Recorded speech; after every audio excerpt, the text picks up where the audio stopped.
Hoje, aos 90 anos de idade, hoje, dia 6 de outubro, aos 90 anos de idade, morreu o ministro aposentado do Supremo e professor da Faculdade de Direito do Largo São Francisco, José Carlos Moreira Alves.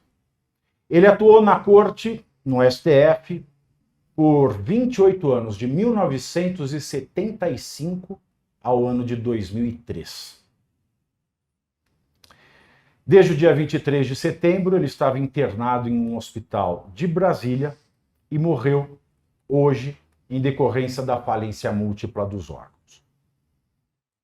O falecimento de Moreira Alves ocorreu um dia depois da Constituição completar 35 anos.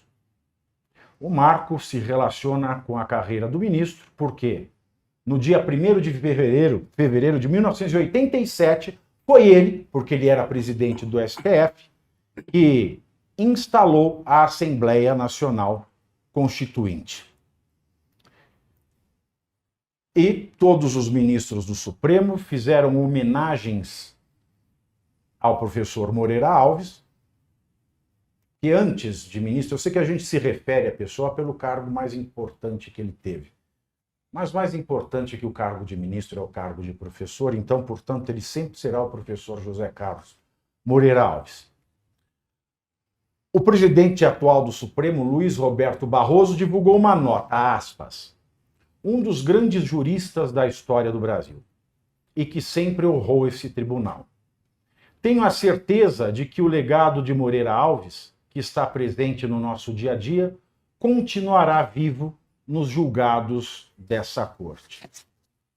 E eu posso lhes dizer, senhores, posso até, por ter estudado a fundo a obra do professor José Carlos Moreira Alves, por ter conhecido o professor José Carlos Moreira Alves, que com seu brilhantismo traduziu o corpo do direito romano de gesto para o português, que foi a maior autoridade em direito privado desse país, eu posso afirmar com todas as letras a Vossa Excelência, o presidente do STF, ministro Luiz Roberto Barroso, que o legado de Moreira Alves não está presente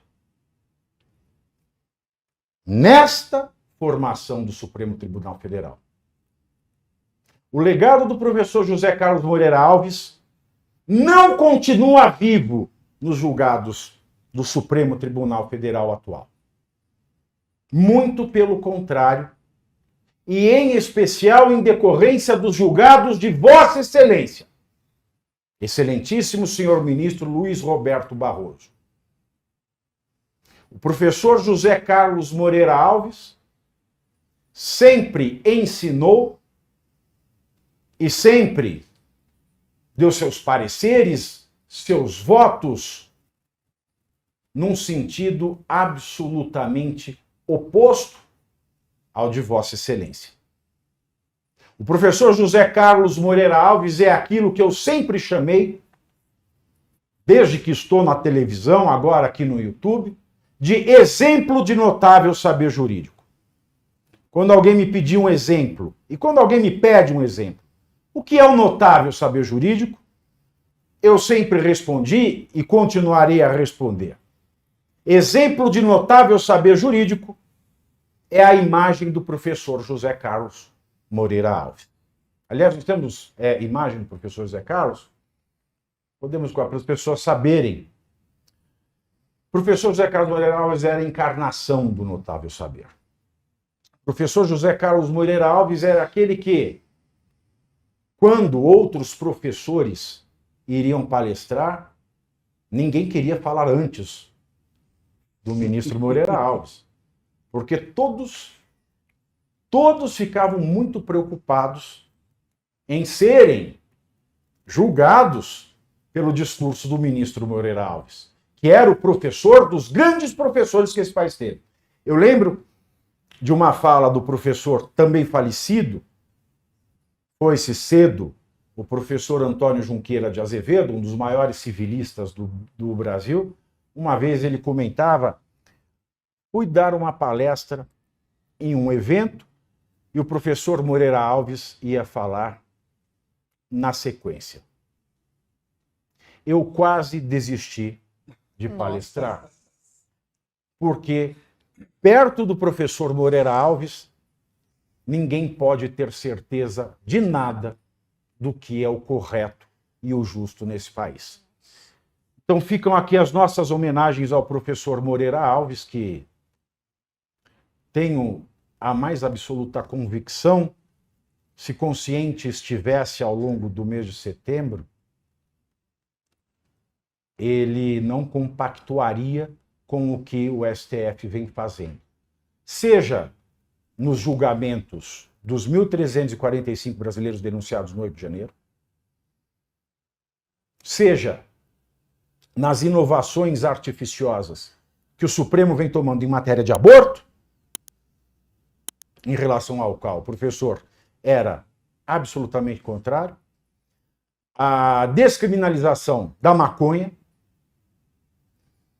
a proibição do Congresso regular o que é o marco temporal das terras indígenas e tantos outros assuntos que desassossegam a saúde da nossa democracia. Professor Marcelo Suano, professor, ele veio aqui para ficar de auditório hoje, mas eu quis chamá-lo porque o professor conhece bem o trabalho, conheceu bem o trabalho do professor Moreira Alves como ministro. Alguma coisa eu consegui. O que se pode dizer, para primeiro cumprimentar a todos, a Daniela, o Bruno, eu me estendi demais, mas realmente eu fiquei muito triste com a notícia da morte do professor hoje. Cumprimentar, Amável, todo o público, eu vou te dizer o seguinte, e a equipe que aqui está, há uma diferença significativa naquele modelo de juiz e naquele modelo de autoridade pública.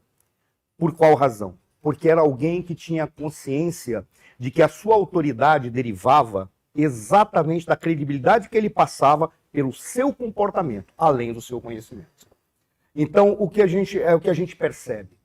Era alguém que não se preocupava com os holofotes, era alguém que se preocupava estritamente com a capacidade técnica, profissional, mas excepcionalmente com aquela qualidade moral que ele carregava com seus valores. É curioso, porque ele participou da metade do período do regime, ou do movimento de 64 até 85, e teve também, no período pós a redemocratização. Ele foi procurador-geral da República do ministro, do presidente Médici, e foi nomeado ministro do Supremo pelo Geisel. Exatamente. E olha que coisa curiosa. Era uma autoridade que ele não estava preocupado com as considerações estritamente jurídicas e políticas. Ele está mais preocupado com a questão do equilíbrio da sociedade e com o papel que caberia em cada um. Por qual razão, para mim, isso é importante falar? Porque quando as pessoas falam do período de 64 até 85, tendem a demonizar aquelas personalidades e aqueles intelectuais que ali estiveram. E alguns indivíduos dizem que o processo de redemocratização foi feito por aqueles que saíram do país. Não. Foi feito por um conjunto de civis e militares que pensaram em restaurar a ordem e a grandeza da sociedade. Ele foi uma dessas personalidades.